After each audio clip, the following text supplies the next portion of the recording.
नमस्कार, बहुत स्वागत। भारत एक्सप्रेस देख रहे हैं आप, आपके साथ मैं रोहित पोखरियाल। सातवां चरण, छोटे दल अहम। सातवें चरण के मतदान में पूर्वांचल के अंदर बीजेपी के सहयोगियों की अग्नि परीक्षा तय है। जाति के पेचीदा समीकरणों में बंधी इस फेज की 13 सीटों पर कांटे की टक्कर है।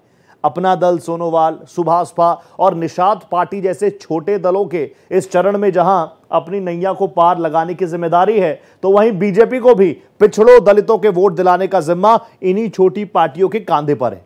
जब तक ये छोटी पार्टियां अपने दम पर चुनावी मैदान में उतरी, किसी ने ध्यान नहीं दिया, लेकिन भारतीय जनता पार्टी ने जब से इन्हें एनडीए गठबंधन का साथी बनाया, एक बड़ा प्लेटफॉर्म मुहैया कराया, इन दलों की मानो चांदी हो गई। पर आम चुनावों के आखिरी रण में बीजेपी और उसके सहयोगियों को पूर्वांचल में कड़ी चुनौती का सामना करना पड़ रहा है, क्योंकि चुनावी चौसर पर समाजवादी पार्टी ने भी जाति के गणित में भारी उम्मीदवारों को कमान सौंप रखी है। सातवें चरण का रण बीजेपी के सहयोगियों की जंग।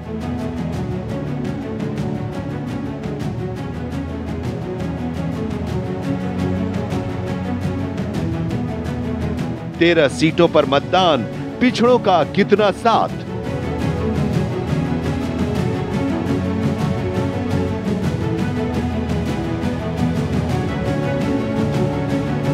अपना दल, निषाद, सुभाषपा, कितना प्रभाव पड़ेगा।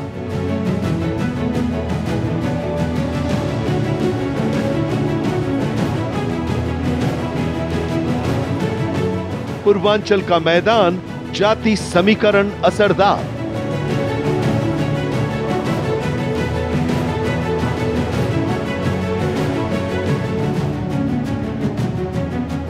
बीजेपी ने साथियों को उभारा, वक्त पर दे पाएंगे सहारा।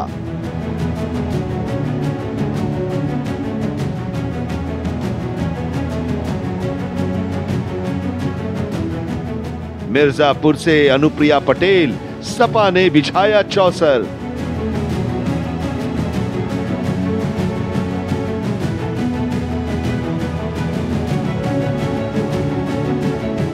बहन पल्लवी भी तैयार, ओवैसी संग फेंका जाल।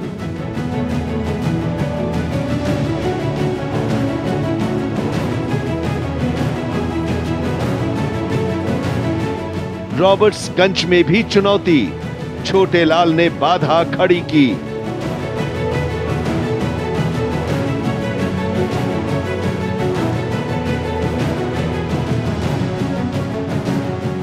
ओपी राजभर की परीक्षा, घोसी में कितना असर पड़ेगा।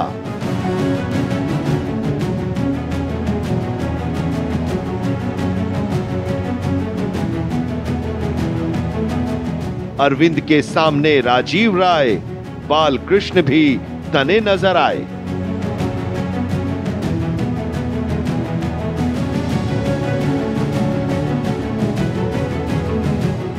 इलेक्शन के आखिरी फेज में पूर्वांचल के अंदर एनडीए घटक दलों को जहां अपनी सीटें जीतकर दिखानी है, तो वहीं साथ लगती सीटों पर भी अपनी बिरादरी का वोट बीजेपी उम्मीदवार के पक्ष में डलवाना है।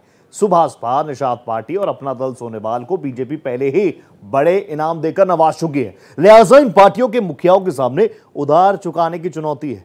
लेकिन राह में कई दुश्वारियां भी खड़ी हो चुकी है, क्योंकि विपक्ष ने भी पूर्वांचल के अंदर जातीय समीकरण देखते हुए बेहद ताकतवर उम्मीदवारों को कमान सौंप दी है। लेकिन अब देखना महत्वपूर्ण होगा कि 1 जून को कौन सा पक्ष अपनी तरफ निर्णायक मतदान करवाने में सफल रहता है। सातवें चरण में बीजेपी के 3 प्रमुख सहयोगी दलों, अपना दल सोनेलाल, सुभाषपा और निषाद पार्टी की भी परीक्षा होनी है। बीजेपी ने केंद्रीय मंत्री अनुप्रिया पटेल की पार्टी अपना दल को 2 सीटें मिर्जापुर और रॉबर्ट्सगंज दी हैं, जबकि सुभाषपा को 1 सीट घोसी मिली है। समाजवादी पार्टी ने मिर्जापुर और रॉबर्ट्सगंज में ऐसे प्रत्याशी उतार दिए हैं, जिससे बीजेपी सहयोगियों की मुसीबतें बढ़ गई हैं। घोसी सीट की राह भी छड़ी के लिए आसान नहीं है। सातवें चरण में प्रदेश की 13 सीटों के लिए 1 जून को मतदान होगा। इस चरण में प्रधानमंत्री नरेंद्र मोदी के संसदीय क्षेत्र वाराणसी और मुख्यमंत्री योगी आदित्यनाथ के गृह जनपद गोरखपुर में भी वोट पड़ेंगे। पिछड़ी जातियों के खांचों में बटी पूर्वांचल की इन सीटों में ही एनडीए के सहयोगी दलों की भी असली परीक्षा होगी। अनुप्रिया पटेल की अगुवाई वाले अपना दल सोनेलाल, ओम प्रकाश राजभर की सुहेल देव भारतीय समाज पार्टी और संजय निषाद की निषाद पार्टी की परीक्षा भी इसी चरण में है। प्रदेश में एनडीए के सबसे पुराने साथियों में अपना दल सोनेलाल है। 2014 के चुनाव से ये पार्टी एनडीए के साथ है। अपना दल सोनेलाल की अध्यक्ष अनुप्रिया पटेल इस बार भी मिर्जापुर सीट से चुनाव लड़ रही हैं। हालांकि इस चुनाव में अनुप्रिया अपनी ही सीट पर उलझ गई हैं। समाजवादी पार्टी ने यहां की लड़ाई रोचक बनाने के लिए बीजेपी के भदोही से सांसद रमेश बिंद को उतार दिया है। टिकट कटने से नाराज रमेश चंद बिंद ने पिछले दिनों ही समाजवादी पार्टी का दामन थामा था। अनुप्रिया पटेल की परेशानी उनकी बहन अपना दल कमेरावादी की पल्लवी पटेल भी बढ़ा रही हैं।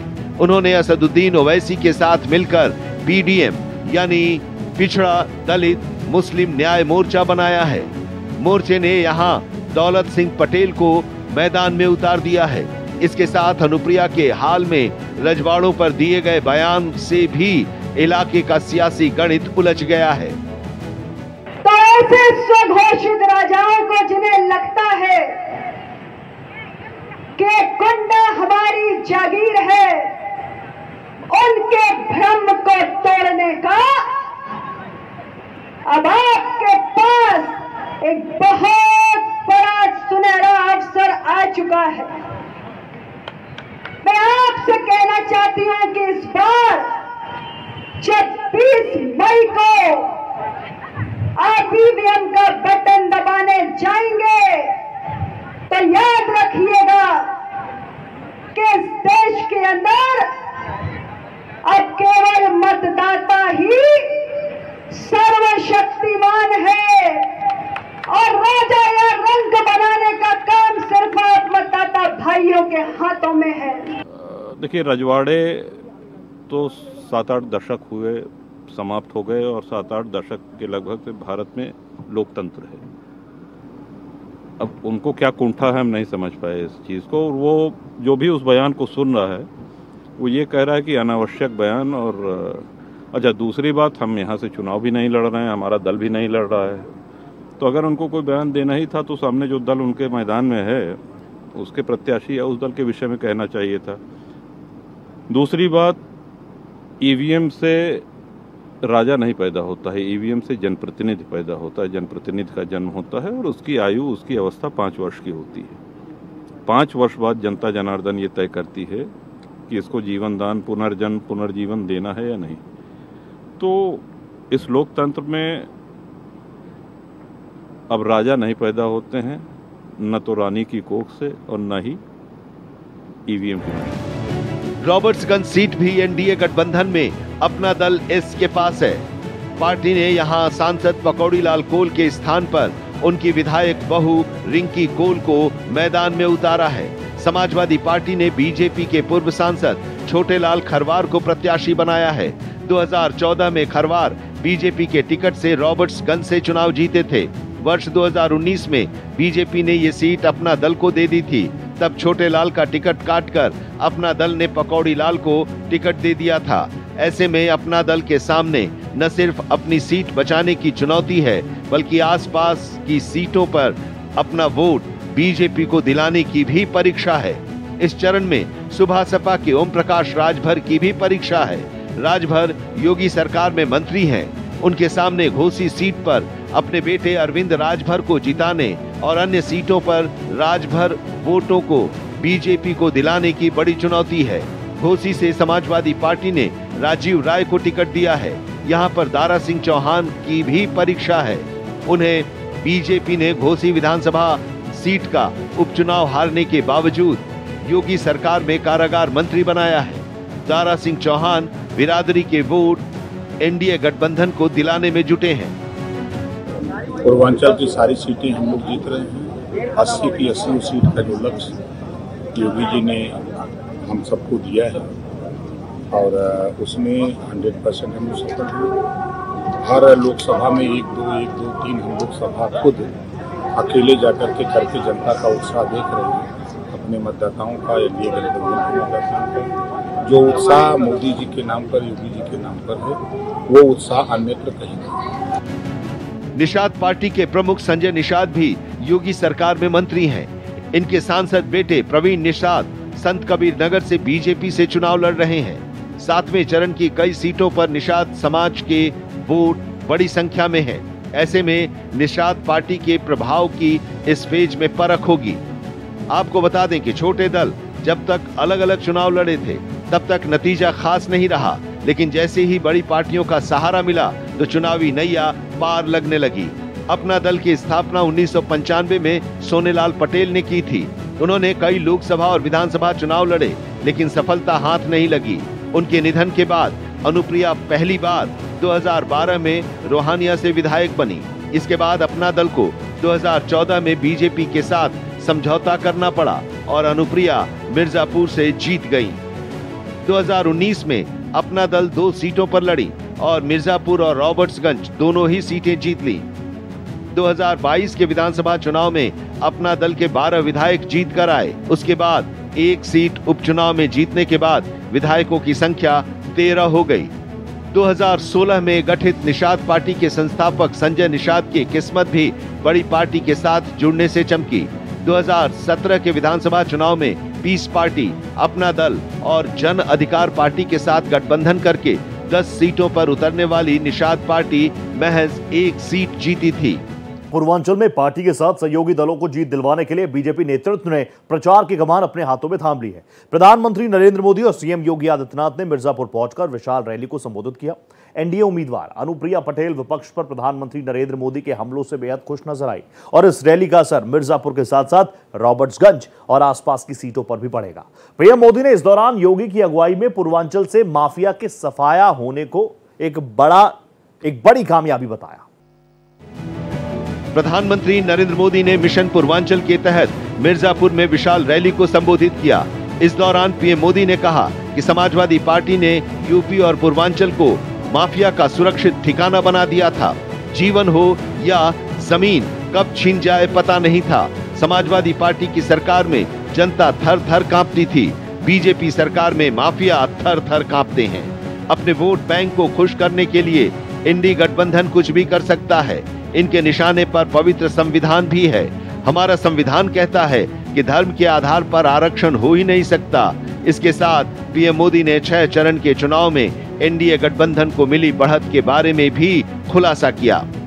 6 चरणों में देश ने तीसरी बार बीजेपी एनडीए की बहुत मजबूत सरकार बनाना पक्का कर दिया है। भाइयों और बहनों, भारत ने तीसरी बार मोदी सरकार बनाने का मन क्यों बनाया? इसका सीधा सीधा कारण है नेक नियत, नेक नीतियां और नेशन फर्स्ट, मेरा देश सबसे ऊपर, राष्ट्र निष्ठा। पीएम मोदी ने कहा कि 2012 में यूपी विधानसभा में समाजवादी पार्टी ने घोषणा पत्र जारी किया था। इसमें कहा था कि जैसे दलितों पिछड़ों को आरक्षण मिला है वैसे ही मुसलमानों को आरक्षण दिया जाएगा। समाजवादी पार्टी ने डंके की चोट पर कहा था कि वो इसके लिए संविधान भी बदल देगी। पीएम मोदी ने कहा कि 2014 में भी समाजवादी पार्टी ने अपने घोषणा पत्र में इसे शामिल किया। यही नहीं, पुलिस और पीएससी में मुसलमानों को 15% आरक्षण की बात कही थी। मैं भी अति पिछड़े समाज से निकल कर आया हूँ। पिछड़ों ने कैसा जीवन जिया है ये मैं जानता हूँ। सरकार में आने के बाद इन्होंने कोशिश की, लेकिन मामला सुप्रीम कोर्ट में फंसा हुआ है। 2012 में उत्तर प्रदेश विधानसभा चुनाव के समय जनवरी महीने में सपा ने अपना घोषणा पत्र जारी किया था। 2012 तब सपा ने अपने घोषणा पत्र में कहा था जैसे दलितों को, पिछड़ों को आरक्षण मिला है वैसे ही मुसलमानों को आरक्षण दिया जाएगा। ये सपा ने 2012 के घोषणा पत्र में कहा था। सपा ने डंके की चोट पर कहा था कि वो इसके लिए संविधान तक बदल देगी। इसके बाद 2014 के लोकसभा चुनाव में सपा ने फिर अपना घोषणा पत्र जारी किया। इसमें फिर सपा ने मुसलमानों को आरक्षण देने का ऐलान किया। सपा ने घोषणा की थी कि पुलिस और पीएसीए में भी 15% आरक्षण मुसलमानों को दिया जाएगा। आप कल्पना कर सकते हैं ये लोग अपने वोट बैंक को खुश करने के लिए किस तरह एससी, एसटी, ओबीसी का हक छीनने पर तुले हुए थे। पीएम मोदी ने इस दौरान इंडिया गठबंधन में प्रधानमंत्री पद के दावेदारों पर भी निशाना साधा। पीएम ने कहा कि विपक्ष की 5 साल में 5 प्रधानमंत्री बनाने की सोच बेहद विवादित है। सामान्य मानवी को भी मालूम है एक छोटा सा घर भी बनाना है तो बार बार मिस्त्री नहीं बदलते भाई। अब ये सपा कांग्रेस इंडी गठबंधन ये कह रहा है कि 5 साल में 5 प्रधानमंत्री। अब बताइए भाई ये 5 साल में 5 प्रधानमंत्री कोई रखता है क्या? अरे कोई मिस्त्री नहीं रखता तो ये प्रधानमंत्री क्या? अब ये क्योंकि उनको बांट के खाना है वो कहते हैं 5 साल में 5 प्रधानमंत्री। अब बताइए जहां प्रधानमंत्री अपनी कुर्सी बचाने में ही लगा रहेगा तो वो क्या देश को मजबूत बना सकता है क्या? इसलिए देश ने तय किया कि मजबूत देश के लिए प्रधानमंत्री भी मजबूत होना चाहिए। मिर्जापुर की रैली में सीएम योगी ने भी समाजवादी पार्टी समेत विपक्ष पर हमले किए। सीएम योगी आदित्यनाथ ने कहा कि इन लोगों के लंबे शासन में इस इलाके को विकास में काफी पीछे कर दिया है। यहाँ माफिया और नक्सलवाद को बढ़ावा मिला। मिर्जापुर एक मेडिकल कॉलेज को तरस गया। योगी ने लोगों से आह्वान किया कि जिस तरह उन्हें हक के लिए तरसाया गया अब उन्हें भी विपक्ष को वोट से महरूम कर देना चाहिए। बहनों और भाइयों, मैं तो आपसे यही कहने के लिए आया हूं, ये कांग्रेस और समाजवादी पार्टी के लोगों ने आजादी के बाद सर्वाधिक समय तक देश में भी और प्रदेश में शासन किया। जिन लोगों ने आपको एक एक बूंद पानी के लिए तरसाया था, जिन लोगों की नीतियों के कारण यह क्षेत्र नक्सलवाद की चपेट में आया था, जिन लोगों ने आपको विकास से वंचित किया था, जिन लोगों ने यहां के संसाधनों पर माइनिंग माफिया को यहां पर कब्जा करने की खुली छूट दी थी, जिन लोगों ने मेडिकल कॉलेज के लिए मिर्जापुर को और सोनभद्र को तरसाया था, जिन लोगों ने आपको विश्वविद्यालय के लिए तरसाया था, यह सही समय है।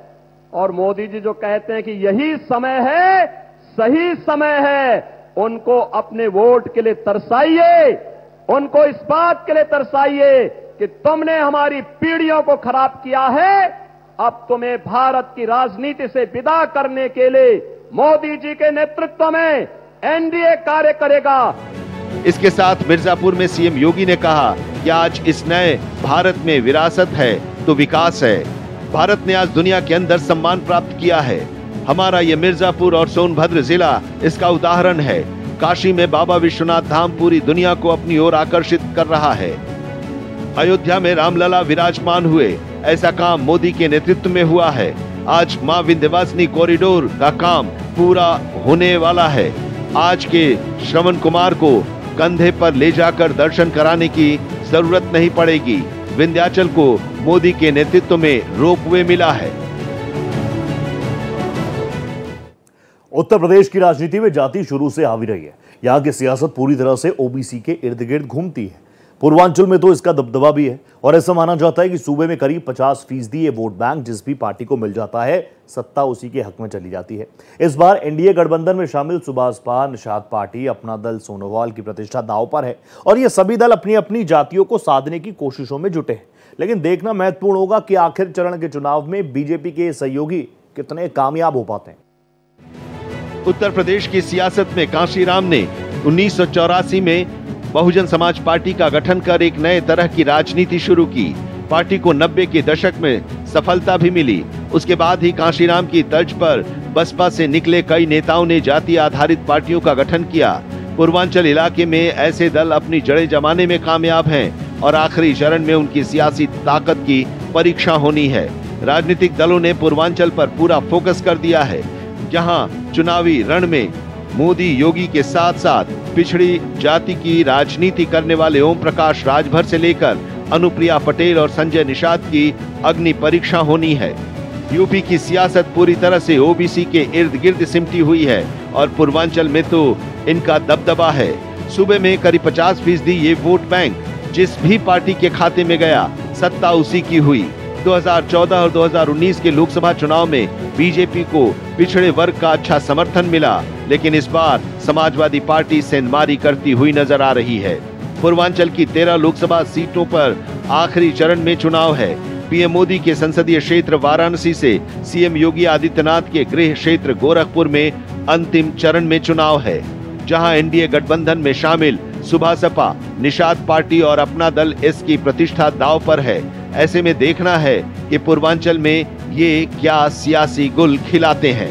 वहीं सुभासपा की मुखिया ओम प्रकाश राजभर के कंधों पर अपने बेटे को जिताने के साथ पूर्वांचल में बीजेपी का बेड़ा पार लगाने की बड़ी जिम्मेदारी है। सुभासपा ने भले ही एक सीट पर अपना उम्मीदवार उतारा हो, लेकिन उसका प्रभाव पूर्वांचल के बड़े इलाके पर है, जहां 7वें चरण में चुनाव होने वाला है। ओम प्रकाश राजभर को पूर्वांचल में समाजवादी पार्टी कांग्रेस गठबंधन के साथ साथ बीएसपी से कड़ी लड़ाई लड़नी पड़ेगी। आपको बता दें कि पूर्वांचल के इलाके में राजभर समुदाय की आबादी करीब 3% है। पूरे प्रदेश में गर्मी है, मोदी जी के नाम की गर्मी है, योगी जी के नाम की गर्मी है, राजभर के नाम की गर्मी है और ये गर्मी तब तक नहीं समाप्त होगी जब तक माननीय नरेंद्र मोदी जी को प्रधानमंत्री नहीं बना लेगी, तब तक ये गर्मी समाप्त होने वाली नहीं है। योगी सरकार में मंत्री डॉक्टर संजय निषाद की निषाद पार्टी की असल परीक्षा भी पूर्वांचल की सीटों पर होने वाली है। पूर्वांचल में निषाद समुदाय के वोटर बड़ी संख्या में हैं, जो किसी भी दल का खेल बनाने और बिगाड़ने की ताकत रखते हैं। संजय निषाद का दावा है कि 16 सीट पर निषाद समाज का प्रभाव है। इनमें से अधिकांश सीट पूर्वांचल में ही हैं। कोई भी दल उनके सहयोग के बिना चुनाव नहीं जीत सकता। समाजवादी पार्टी के अध्यक्ष अखिलेश यादव ने जिस तरह पूर्वांचल में निषाद उम्मीदवारों पर दांव खेल रखा है, उसके चलते संजय निषाद के लिए कड़ी परीक्षा से गुजरना होगा। यूपी में 5% निषाद समुदाय के वोटर हैं, जो 2014 से बीजेपी के साथ खड़ा नजर आ रहा है। जिस तरीके से दिल्ली में इंडी का रैली हो रहा है, तो यहाँ जो है एनडीए की पूरे भारत के वासियों की रैली हो रही है और उसमें हम सब लोग शामिल हैं। इसके लिए बहुत कुछ नहीं कहूंगा, इतने कहूंगा कि आज के दिन में काम के आधार पर है। 70 साल से कोई भी समुदाय गरीबों को, गांव के लोगों को नहीं पूछता था। मैं तो विशेषकर मछुआ समुदाय के लिए कहूंगा कि किस तरीके से पिछली सरकारों ने उनके साथ नाइंसाफी की है। ये 1857 से लेकर 1947 तक ये लड़ाई लड़ने वाले, चूंकि हाईवे कम था, नदियों के माध्यम से था, अंग्रेजों ने जिन्हें कानून बनाकर क्रिमिनल कानून घोषित करके उजाड़ा था, सबसे पहले नाम उसमें मछुआरों का, राजभर का, ढेर सारी और 578 जातियां हैं। Criminal tribes act inquiry committee 1949-50 संख्या 7 के रिपोर्ट के अनुसार ये इनको 74 प्रकार की सुविधाएं चाहिए। इनके पास न जमीन है न जायदाद है, ये उजड़े परिवार हैं। कोई भी को नहीं पूछता था। यही अनाज गोदामों में सड़ रहा था, गांव का गरीब भूखों मर रहा था, इलाज में तड़प रहा था। मैं तो डॉक्टर था, 22 साल तक देखता था कि गांव के बच्चों का किस तरीके से इलाज के बिना तड़प रहे थे, आज के दिन में मकान के बिना रह रहे थे। ये कानून बनाकर उजाड़ा गया था। ऐसे परिवारों के लिए वो एक नीति बनाकर मोदी जी ने जो अनाज दिया, जो मकान दिया, जो इलाज दिया, उसके बाद उत्तर प्रदेश सरकार ने कुर्मी समुदाय का सियासी आधार रखने वाला अपना दल 2 गुटों में बटा हुआ है, जिसमें एक धड़ा केंद्रीय मंत्री अनुप्रिया पटेल की अगुवाई में बीजेपी के साथ मिलकर चुनाव लड़ रहा है, तो दूसरा कृष्णा पटेल का है। पूर्वांचल में कुर्मी जाति की काफी संख्या है और अनुप्रिया पटेल को ही इनका सर्वमान्य नेता माना जाता है। अपना दल इस 2 सीटों पर चुनाव लड़ रही है, जिसमें अनुप्रिया पटेल मिर्जापुर से खुद मैदान में है, तो दूसरी सीट रॉबर्ट्सगंज है। अनुप्रिया को अपनी सीट जीतने के साथ साथ बीजेपी को वो सीटें भी जितवानी होंगी जहां कुर्मी मतदाता अधिक हैं। पूर्वांचल में करीब 7% वोटर कुर्मी हैं, लेकिन कई सीटों पर उनकी आबादी 18% तक है। 2014 से कुर्मी समुदाय बीजेपी के साथ मजबूती से है, लेकिन 2022 के चुनाव में समाजवादी पार्टी सेंधमारी करने में थोड़ी बहुत कामयाब रही थी। इसके चलते इस बार समाजवादी पार्टी ने कुर्मी समुदाय से कई उम्मीदवार चुनाव में उतारे हैं। दिलचस्प बात यह है कि समाजवादी पार्टी ने जिन सीटों पर कुर्मी समुदाय के प्रत्याशी उतारे हैं, उनके सामने बीजेपी से गैर कुर्मी और खासकर ब्राह्मण समुदाय के उम्मीदवार हैं। ऐसी स्थिति में अनुप्रिया पटेल को कुर्मी समुदाय को बीजेपी के पक्ष में लामबंद करने की जिम्मेदारी है। देखना है वो इसमें कितना कामयाब होती हैं। तो 7वें फेज के लिए, अंतिम फेज के लिए 57 सीटों पर मतदान होना है। उसके लिए दारोमदार अब छोटे दलों पर भी है। आगे भी अपडेट्स आपको देते रहेंगे। बहरहाल इस खास पेशकश में फिलहाल इतना ही। नमस्कार।